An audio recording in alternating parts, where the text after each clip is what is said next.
Hey there, everybody. How are you doing? It is me, Chris Herman, here for another episode of On Deck. Today we have Irina Samarkina.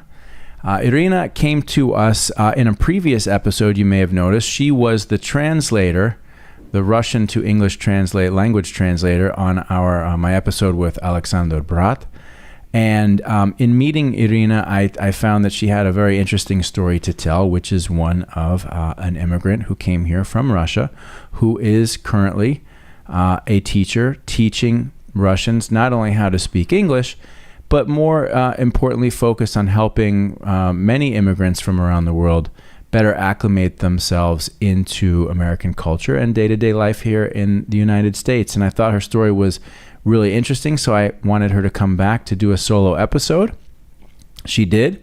We just had a great conversation, so without further ado, I bring you Irina Samarkina. Enjoy.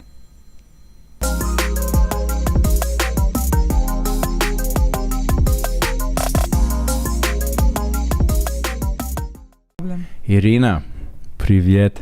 Привет. Привет. Привет, мой друг. Мой друг, мой друг, my friend. My friend. Yes, Irina Samarkina. Samarkina. Yes. Привет, welcome. Thank you so much. Irina, you are on deck. That's how we start the show. I'm happy to be here. Okay. Thank you for inviting me. You're welcome. So, for those that don't know, of course, when everybody will be watching and listening to this episode, they will not know the backstory, so I will share the backstory. Sure. About a little over a week ago, we recorded a podcast here on Monday night with a gentleman named Alexander Brat, who, for lack of better terminology, I would say is, a spiritual and meditative trainer or coach. Mm-hmm. I don't think he would define himself that way, but that for those watching and listening, they might understand and be able to relate to that. And because Alexander speaks primarily Russian, we had to hire a translator. We had fun. And you, Irina, were the translator during that conversation, to which you did a fantastic job. Thank you. You're welcome. We spoke for an hour and 10 minutes. It was the first time that I had ever done a show here with two people. It was the first time that I've ever done a show needing to use a translator. And it was the first time for me translating for a YouTube channel. Yes. How exciting it is. It was interesting. And I thought that I thought that it really went well. And of course, when this episode, our episode airs, it'll be after. But as we're recording this, that episode goes live tomorrow. So I'm really interested to see the reaction that we're able to get from that conversation, because it was an interesting one. I'm very excited to see it. Well, I'm pumped. Yeah, all right, good. Yeah. So, but during that conversation, and really actually before we sat down for the official conversation, you and I were speaking. And what I was able to derive from our short conversation is that you here in South Florida are helping to teach many Russians how to speak English, correct? Correct. And how to, for lack of better terminology, better work their way into the culture here in the United States. Would that be an accurate description? Yes. I teach not only Russians, I teach anyone who comes here and who would like to learn English, or I would say improve English, in order to achieve their goals. Because many people come here to the US for a better life, for better opportunities, and sometimes one lacking, link or a tool for that is English. They have experience from their country, they have idea, they have passion, they have knowledge, but they miss that little part. Lack of English knowledge makes them feel uncomfortable, stressed, and everyday simple tasks put people into this nervous state. Sometimes they panic to just make a phone call or to answer a phone call. And if you would like to have your business, it is important to know how to communicate. And that's what I help my students to do. I help them to communicate, to feel more comfortable here. And we talk about some realities here in the United States. We talk a little bit about mentality, because sometimes they come from other countries and they don't really understand. You may ask a simple question and people don't really know what you would like to hear, what does it mean? Mm-hmm. So I help them to kind of show American life and Americans, for how they work, how they operate, and how they think in a way. Do you now? You're indicating people from multiple countries. So does that mean that you speak multiple languages, or are you working with people who have a rudimentary understanding of English, and that's how you're able to help? Well, my students usually have some basic knowledge of English, and I speak Russian as my first language, and I've been studying Spanish for a number of years, but I wouldn't say that I'm fluent. However, I can understand my students, when they speak Spanish, but I would not say that I can teach, in Spanish. Mm-hmm. My students know some basic English, but they would like to, advance it. They would like to speak better. And there are ways, believe it or not, I can teach people who don't speak English at all. How to speak English. How to speak English, and who don't speak Russian. I used to work with some people here who came from Central America, and they don't speak English. Their English knowledge is pretty basic, like hi, bye, and that's Mm-hmm. it. So we've been learning English together, and yeah, we had some progress. Wow. Now, I've got a ton of questions, so I'm going to try and roll them out in an organized fashion. But how did you? At what point did you decide that this is what you wanted to do?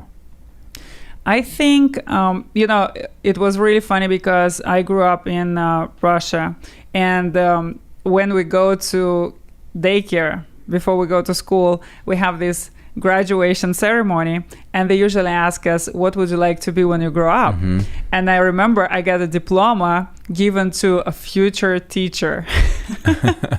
And I don't even remember how it happened when I said that I would like to be a teacher, but I have this little diploma. So all the way from preschool. All the way from preschool saying, this diploma is given to a future teacher. And, my grandfather was a teacher for more than 55 years. And maybe that came from him. Mm-hmm. Because he, at some point of time, he was a superintendent of schools. And I remember he always took me with him to his job. And I was in his office interacting with people who came to him and, typing on his typewriter. So I have those memories. So it was really interesting. Now, is this the role that you're in now? Is it your business? Do you work for another company? Like how does it work? How does this operate? You do? I work for a school. Okay. And that's my major job. But I also help people to gain some conversation skills. Mm-hmm. I myself am a member of a Toastmasters public speaking club, and it's helped me a lot to feel more comfortable when I talk in front of the public. And you would say, well, if you're a teacher, you probably speak in front of the public every day and you feel comfortable, but it's not the same thing. One thing is to talk in front of my students who like me, who came to learn from me. And another situation is to talk in front of just anybody, right? Any audience. And I pass that knowledge and those skills to my students, and we have meetings, we have group meetings, and we just practice speaking.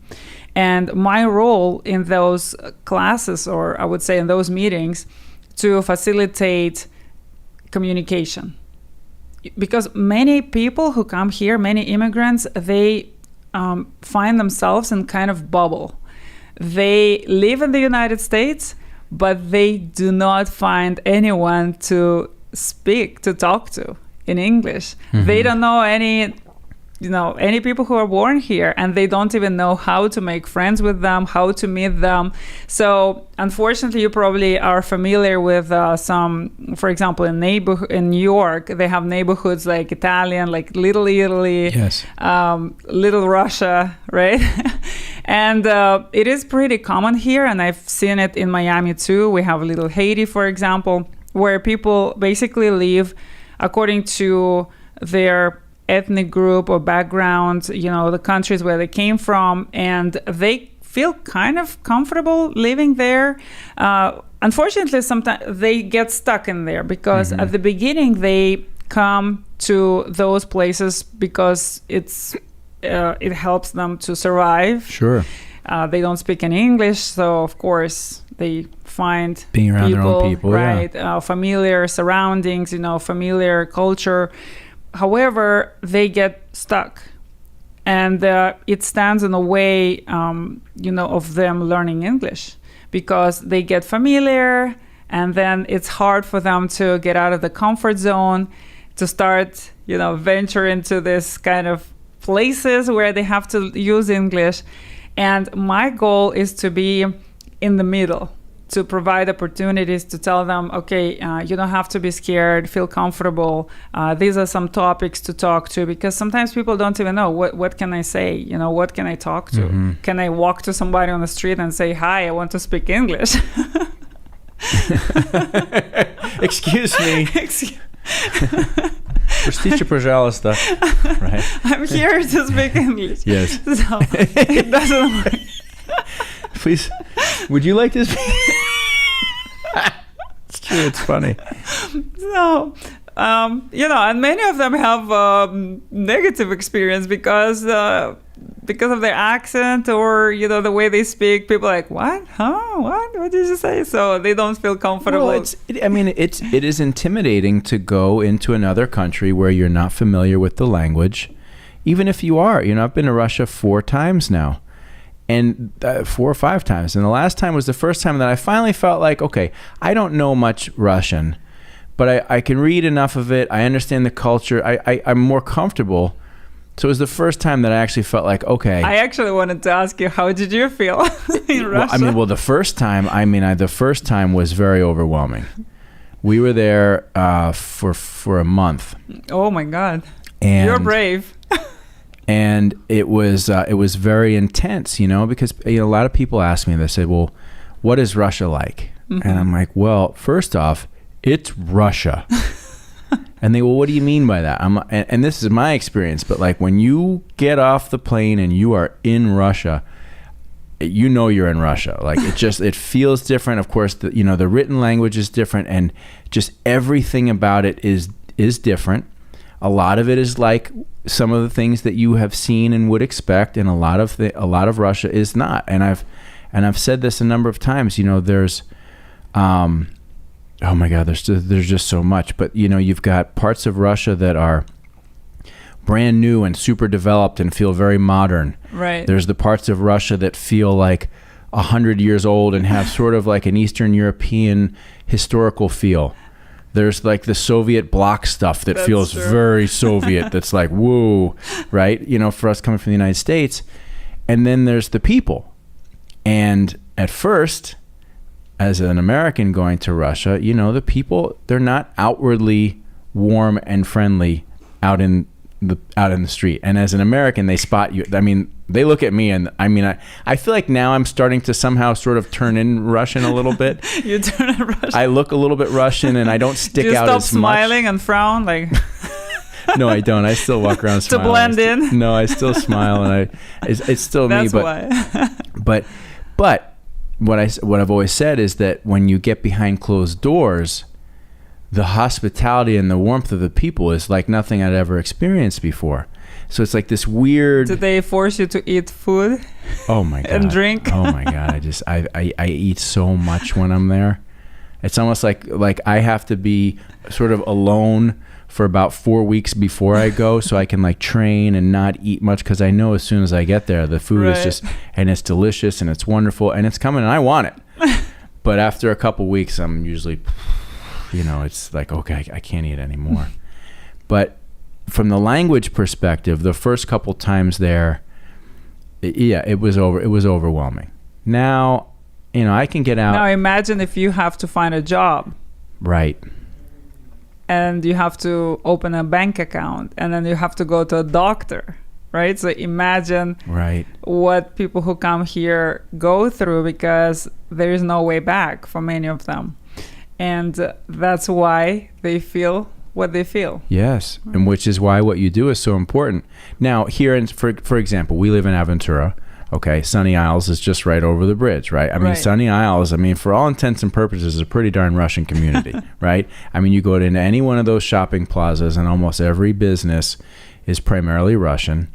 You walk in, you speak Russian, and listen, I get it. If you're coming to this country and there's so much that's foreign, it's nice to have some of those comforts of home and language.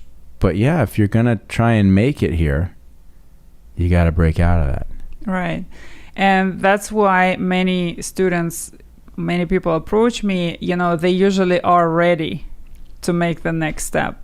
So they've been here for a number of years. They went through the adjustment period. They found some friends, but now they say, okay, what's next? What's next? They kind of reached the ceiling. Mm-hmm. Now they want to expand, and now they say, okay, now I need to know English if I want to advance, if I want to meet new people, if I want to grow my business, right? If I want to find new customers. So it just comes naturally. And I think in a way, Florida has its pluses and minuses for immigrants. I guess it's like New York, because on one side, it's comfortable. It's a comfort zone, but on the other side, it's kind of hard to cross into the United States. Right. Because I think many people who start living in other states, they go through those phases faster because they just have to adjust. Yes. You don't have the community in Iowa. Right, right. You just have to accept it, but in a way, I think it's better because within maybe 6 months, you already feel that, okay, I'm cool, I'm good. Mm-hmm. I start getting it, right? I start speaking English. I understand what's going on around me. While here, people feel they're in between. They're not exactly in their country, but they're not exactly in the United States either. They kind of get stuck. Mm-hmm. How, I'd like to ask a little bit about your experience coming from Russia to here, and how were you able to break through? Give me a little backstory here. First time I came here in 2001 in May, and I have to tell you, I've been studying English in university before that, and I was not prepared to be this lost. I thought, well, I'm good. I speak English. I understand. I've been practicing it for many years. However, when I got here, I was completely lost. I was so shocked. It took me about 3 months to kind of adjust. Okay, so where are you from in Russia, and where did you come to when you came to the United States? Well, it's very interesting because when I lived in Russia, I lived in different places. So I was born in one place, and then we moved. So I don't even know what to tell you, how to answer that question. I lived in Kazakhstan, but again, it was USSR. It was the Soviet Union at that time. So I wouldn't say it was, what it is now. And then we moved. So different places. Okay. When I came here, I came to New York. Oh. Right. And I have to tell you, I loved it. I loved big city. I loved the energy, people, buildings, everything was so modern, so fast, compared to Russia, because sometimes when you live in Russia, you feel like everything is so monumental and so heavy and so slow, especially at that time. And then when I came to New York, it was like something from the movie. It was like, wow, I want to live in this city. And I was so lost. I didn't understand people. They understood me somehow, but when they told me whatever, I did not understand anything. So I was not prepared for that. And I said, okay, what was I doing in Russia? I was supposed to prepare for this, but I didn't. I wasn't prepared. And there were a lot of funny stories, when I was asking for directions, and then I got completely lost in the city. And at that time, there was no GPS. There was like No. maps, and you had to just kind of figure out, go straight, turn right. After 3 blocks, you will find. And I was like, okay, what is it? And of course, there was a huge shock on September 11th. I was there. I was in New York, and Wow. that was another turning point. So you'd only been in the United States for like 4 or 5 months. 4 or 5 months. 4 months. For 3 months. 3 months. Yes. Were you living in Manhattan, in Brooklyn? I lived in Brooklyn. Okay. Right, and I was out of town on that day, and then it was like, what is going on? But I was not far from Right. New York, so that was a shocker. I could not even believe, and I have to tell you, I felt how the world changed, because I could compare entering the United States in May, how everything was relaxed. You could bring whatever. Nobody Mm-hmm. really checked your luggage or anything like that. Mm-hmm. And then I was leaving the United States a week after September 11th, and it was a totally different situation, totally different reality. The security, and everybody was so stressed. We were like, we flew. And the whole way on the plane, everybody was just sitting, tense. Right, of course. Wondering like, okay, are we next, right? And I remember as soon as we landed, oh my God, everybody was hysterical. We were like applauding. Oh, thank God. Well, I know, but also Russians also almost always applaud whenever the plane lands. Well, we did it. The Russians did it. No, it was new for me. It was. Every flight I've been on to Russia or in Russia, whenever the plane lands, everybody applauds. Well, maybe it started after 9/11. Maybe right. because you might have been on one of the very first flights.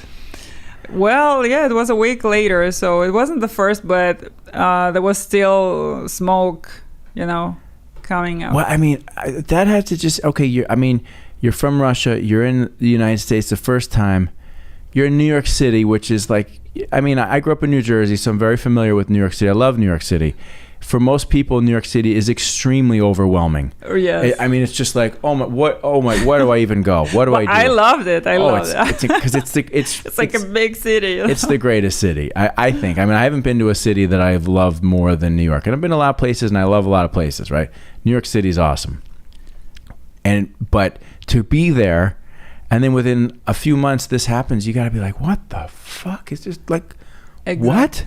Yeah, and I was there, no family, and I was there just by myself. Well, my friends were there too, but it was like, oh my God, what is going on? And people did not know what was happening. I remember people were in bars saying like, oh my God, Soviets attacked us. Oh my God, this is gonna be war. I was like, I'm not gonna say anything. I'm not from there. I'm just gonna be quiet. I don't want to say anything and reveal my accent. Not at all. Exactly. I'm like, I better zip it. Wow. Okay, so this happens. You go home for a long period of time. You come back. Like, I'm just curious about the pathway, because that's that, and here we are. It's 20 years later. Lots happened, and now you're teaching people how to work their way into the United States. Right? Yeah. Well, I've been back and forth, and then like I said, I didn't even think that I could teach English here, because I said, who am I to teach English in the United States? And then it was, it just came to me, listen, there are a lot of people who need English. There are a lot of immigrants who need help. And they are the ones who need English. So I was like, wow, it's right here. It is a necessity. And, what was also amazing to me is, they say that the United States is the land of opportunity. And I was like, wow, can I even be a teacher here? And yes, it was pretty, like I had to follow the process, and it wasn't really difficult. So I had to pass some tests that are pretty normal, here, to get certificate, and it wasn't that difficult. And I was shocked, because I cannot imagine that somebody who comes from another country to Russia can teach Russian in Russia. And Russian is not even their first language. So that was a huge, revelation for me. I was like, wow, it is really, the land of opportunity. I can really do that. And since that, I've seen so many people, and I've heard so many stories. It's amazing how people come from different countries and they experience horrible situations. I've heard from my students. I used to teach in high school. That was my first job. And I heard from my students who were basically, children, how they lived through kidnapping. They were kidnapped in their country, how they lived through unrest, how they had to hide, how they had to, they didn't have food. And it was just amazing, what many of my students went through.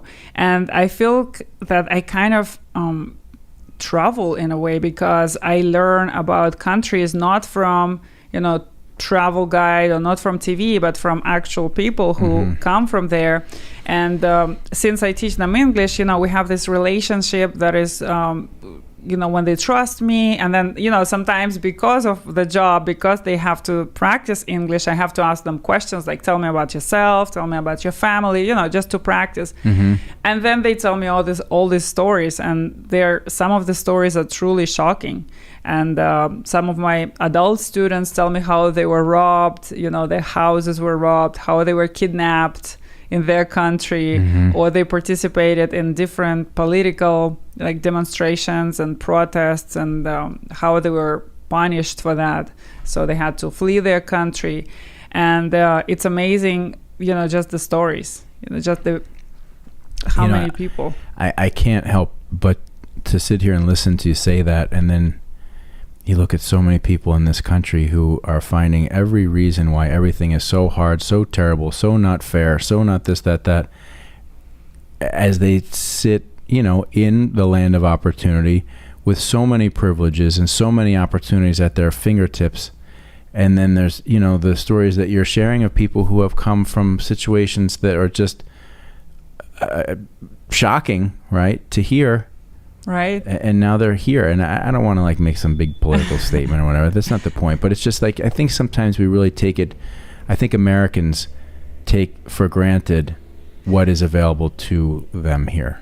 Well, I think it's just human nature, because when we live in, when we have everything, we just think, I have 2 kids, so they were born here. So yeah, it's a reality for them. It's like, okay, how could it be different? So it's just, I think it's just human nature. What really inspires me when I talk to my students is their spirit and their courage, how people go through horrible situations and they don't lose their spirit, they don't lose their willingness to succeed, their willingness to be better, to make it here, and to help their families. So it's not only for them, but it's also for their families. They want something better for their kids, for example. They want to give them better education, better opportunities. And they do not despair, they don't quit. They just keep going. So it really motivates me to keep going, because when you listen to all these stories and when I see, that passion in their eyes, I think it affects me too. So we're kind of interconnected, right? I inspire them, they inspire me back. That's great. That's very rewarding, isn't it? It is. I think, being a teacher is one of those very rewarding jobs, because you can see the results. I can see the results of my work when I see my students getting a job that they could never have in their country, or succeeding in their business. For example, one of my students had become a jet pilot here. And I think it's pretty cool. Yeah. Because 2 things. Number one, maybe not maybe would not have been able to be that in his own country, right? And two, perhaps without your help, he may not have been able to accomplish that either. Well, I like to think that. How do you, raising your own two kids here, right? Do you primarily speak Russian to them? Like, how are you bringing them into this world in this country? It's really hard because when they're small and they only hear, their parents talking to them, then it's easy. Mm-hmm. They learn, the language, the mother tongue. Yes. Right? But as soon as they start socializing, when they go to school, when they grow up, it becomes harder. And I think it depends on their personality, because my daughter, for example, she enjoys being, multilingual. She also speaks Spanish. And for my son, it's more like, I just want to take it easy. Don't complicate my life. Everybody speaks English, so I'm just going to speak whatever everybody speaks. So why do I need all that? But my daughter really has fun with languages. And I remember when she was in the daycare, when she was in school, mm-hmm. Teachers asked her to translate for parents, for people who came to register their kids to school and they didn't speak English at all. So they called my daughter to kind of help to translate. And she loved it. She absolutely loved it. And, being useful and being cool, she was called to help. And I think she still kind of has that because she also had some students in her class, when they come to the class and they're completely lost, they don't speak any English. Mm-hmm. And then she sits next to them and she can help them. And, she speaks Spanish and she speaks Russian. So it covers a lot of, people. It's so interesting, we've experienced, we're experiencing that in our household because we've got two kids. Our daughter is, she's almost 4. Mm-hmm. And, my wife, Irina, she has, from day one spoken, only Russian to her. And I remember at first, I was like, how do I feel about this? Like that it's going to be primarily Russian spoken in the household.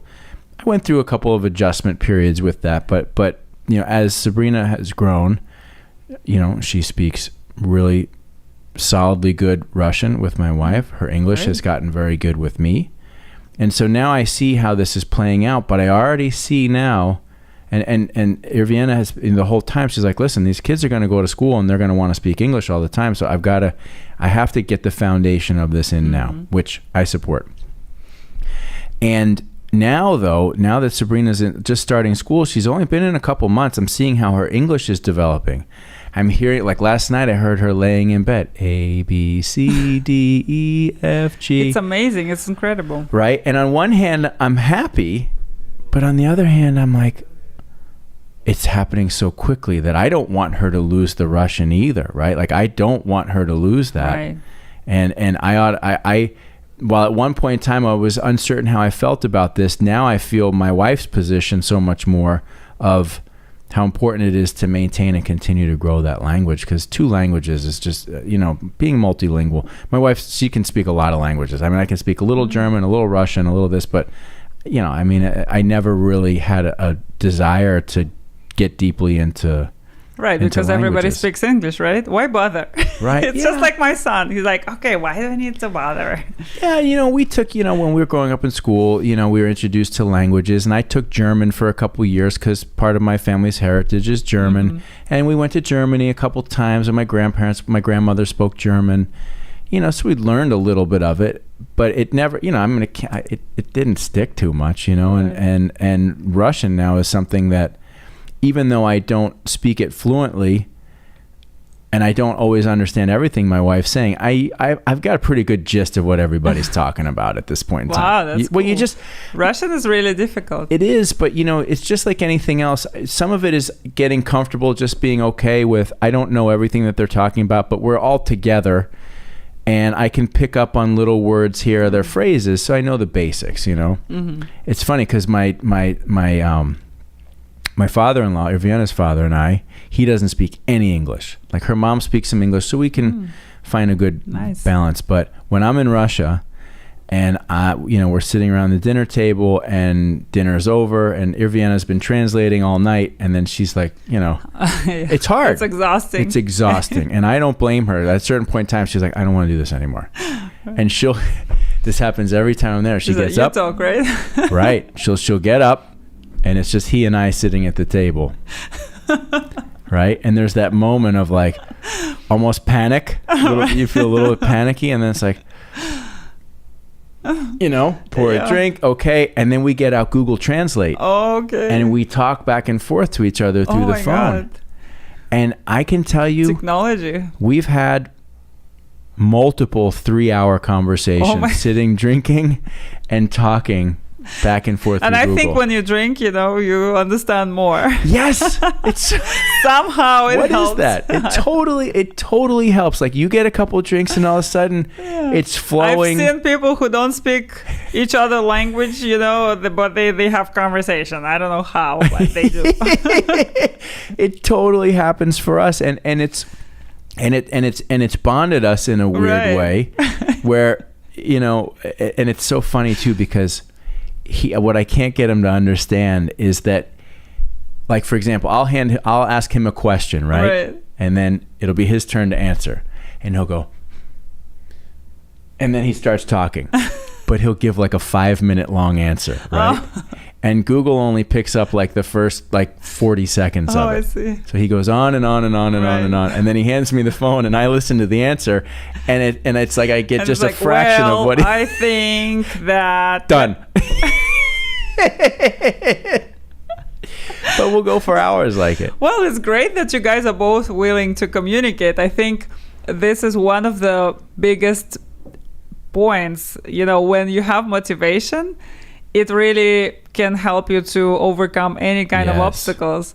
And I tell my students, the biggest secret of, to learn a language is to be motivated, to set some goals and to see them, visualize them, think about what you're going to do when you speak English and how it's going to help you with your life, right? How it's going to improve your life and reduce stress. Because I said, listen, how stressful you feel every day. Just, understand how stressful you feel. Just simple tasks. Talking to a mailman, talking to, repair, guys, calling the bank, how stressful it is. Even talking to cashiers. Because in many cultures, the concept of small talk does not exist. If you don't know people, you don't talk to them. Right. Here, you cannot imagine. People fear small talk. They fear. They are terrified. They say, oh, my God, they're going to talk to me again. And I have no clue what they want. Really? Oh, I never even thought of that. Oh, my God. You cannot imagine how people dread small talk. Well, I can tell you, I dread small talk.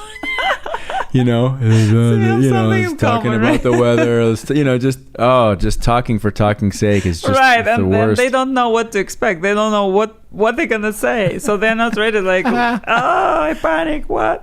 That's so funny. I'm curious. After the years that you've lived in the United States, what are some of the things about living here that you enjoy most? And what are the things that were most surprising to you or different from what you expected? What is different is, everything was different because when I just came to the United States, it was a first foreign country I visited at that time. Mm-hmm. And I just saw that how different concepts are, they work for one country and then you think, oh, this is how the whole world lives. And then you go to another country and then it's like nobody has heard of them. It's like, what? So in a way, what is good in one country may be bad in another country. Or what is, for example, and I find it similar, with my students too. For example, in the United States, it's good, let's say, to have some ambition, to have some goals, to work for it, right? But in many countries, it's bad. It's like, oh, you're too materialistic. You're motivated by the wrong right. You're things. Motivated by money. Mm-hmm. How bad it is, And many people come with that mentality. And for example, in Russia, and I was born in Soviet Union, and business was illegal. It was you can go to jail for just not even having a business, but kind of attempting to do something like that. So how different it was like in that country, and it was considered bad, But then you come here, and then it's great, You make money, totally good encouraged. for you, right? You're successful. And I see that concept in many countries. I think in a way, again, I don't want to be political. It's just the way how people get money in some countries versus here. Because here you have a lot of, ways of doing it. And, just because you're talented, because you are, you are encouraged to do that, you're motivated to do that, you can be successful. And I remember that was really something that surprised me. Another thing that surprised me was how Americans are friendly and how everybody, gave compliments. Oh, I love your dress. I love your shoes. I love this. I love that. And it was really nice. And like you said, when you visited Russia, people don't really smile. No. On streets, right? So everybody's kind of, thinking their thoughts. And if they smile, it's because they know you. Right. If they don't know you, it's funny. Every now and then I'll be walking around in Russia, and I just have fun, because I do look different. I'm not that different, but I do know that I do notice when people they look, they kind of just, maybe it's the way I'm dressed, or maybe I'm carrying myself. But every now and then I'll be like, I'll give them a little smile, or like, what are you smiling at? Yeah, exactly. You can see how much it catches them off guard. It's really funny, but that was the thing for me. Again, it was out in the world, out in the streets in Russia. It was, very Russian, right? Right. But behind closed doors, it was just everywhere we went. It was every person that I've ever met in Russia. Anytime we've been inside their apartment, their home, whatever, it was always the most gracious hospitality and big smiles and big laughs and enjoyable conversation. So different from what I would experience outside. Right. And then inside, it was wonderful. And it's really, I've really grown to love it. I really have. I like there is a cultural concept that, for example, some people are like coconut. They're hard on the outside, yes, and unfriendly. But then when you get through that, the shell, they're friendly, nice, and soft, sweet, and mellow, yeah, and sweet. And then they say, there are cultures like a peach.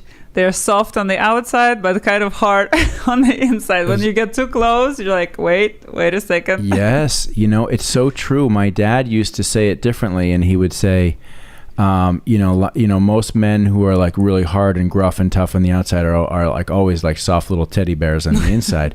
And at first I was like, okay, because I was just learning to come up in the business world and kind of running into some of these guys. So I was like, man, they're really tough and mean and what have you. But he was right, and I've grown to really respect that. And I find that my more long-lasting, deeper relationships tend to be with the people that were a little bit tougher to get through to at the beginning, right? Mm-hmm. Sometimes the people who are like, yeah, it's all right, yeah, it's all me right here, and then all of a sudden you realize you're like, oh, this person's kind of full of shit, and they got a real shitty inside, Yeah, that's true.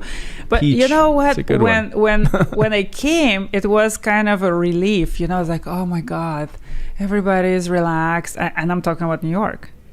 So I'm talking about New York, which most people think is the toughest city in the world, right? Yeah. But again, it depends where what you compare it to. Right. So I was like, oh my God, it was so nice. People gave compliments, they smiled, they said, oh, here we go, this is direction. And I was like, oh, nice place. What a nice place. I love it. How long were you in New York City? I just stayed there for a few months, and then I was going back and forth. Uh-huh. And you know what? When I came to Florida for the first time, I kind of hated it. believe it or not. I was like, oh my God, what is it? Compared to New York. Right. I mean, I love the ocean, but everything else, it was kind of too slow, too sleepy. And at that time, I came to Florida in 2003 for the first time. And there was no this, high rises. Remember, it was kind of very like different, a touristic place, kind of laid back. And at that time, for me, it was like, oh, I don't really like it. But now I learned to love it. And I think it's a good place to, to have a good lifestyle, good quality of life in a way. Because I think when you live in a big city, and for kids, when you live in a big city, it's a little bit more tough, I would say. New York's tough. I mean, unless you've just got crazy money, New York's it's tough, right? I mean, just it's tough. I love New York, but I mean, and when I was younger, I used to want to live there. My sister lived in the city for a while. I just love going back for a couple days and just like feeling the energy and just being there, and just the noise and the smell and just everything about it. I really enjoy it, but I also, and I felt the same way too. Like I moved to, when did I come to Florida? Geez, 96, 97, I think it was. So yeah, kind of similar, Right. South Beach was like still cool and like that was the thing, but that's about all there was. All right. And I remember coming here and just being like, oh my God. 'Cause I moved here from Colorado. I was like, oh my God, it's freaking hot every single day is the same. It took me a long time to get used to that. Yeah, you reminded me that there was no change of seasons. And at the beginning, it drove me completely nuts. It drove me crazy. I'm like, what is going on? It's like, because when we live in Russia, we have 4 seasons. Yeah. So you kind of, the year is passing, like we have snow, we have spring, we have summer. In Florida, you don't even feel it. It was absolutely crazy for me. I was like, okay, what time of the year is it? Right.